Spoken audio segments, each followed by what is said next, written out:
जय जगन्नाथ सांग मैंने तो आज मु बनाऊली गोटे बढ़िया देसी खाइबा जोटा कि धीरे धीरे लोप पाई भी गला तो सेटा है छतु पत्र पोड़ा माने बाटी बसा भी कहीपर पत्र पोड़ा भी कहीपर। तो ये मुझे फुटा छतु तापर ये कढ़ छतु भी जोटा मार्केट रे नेले सेटा चलिब किंतु फुटा छतु अधिका भल लगे माने तो बास्नाटा बहुत भल लगे। तो यहाँ तो पूरा ऑथेंटिक कहबिनी कहीं जेहेतु शिल बटा है बटाटा तापर चुली रे भी है किंतु शिल बटा और चुली रे कले बहुत सुस्वादु लगे।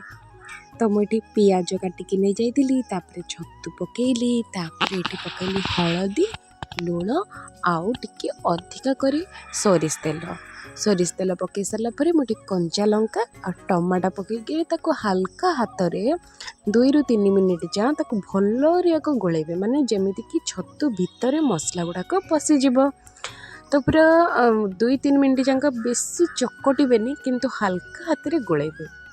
तो गोले सारा मुठी आपण मान पाखे जदि कदली पत्र अच्छी तो से करेंगे। तो मो पाखे जेहेतु कखारु पत्र ऑप्शन थिला तो कखारु पत्रटारे मुझे कली किंतु कखारु पत्रटा पोड़ी सारापर फोपाड़े से जदि हम चकटी देवे ना खाली पाटे भी खाइबे कहीं बहुत टेस्टी लगे से पत्रटा खाइबापी। तो आपको भल कखारु पत्र गोले कदली पाटुंगारे बांधीदेली कड़े गरम करी ताको पूरा लो फ्लेम रे आधा घंटा जाए घोड़े बसईदेली। तो देखो केते सुस्वादु देखा जाए सुस्वादु होता। तो आपण मैंने थे करिकी निश्चय खा।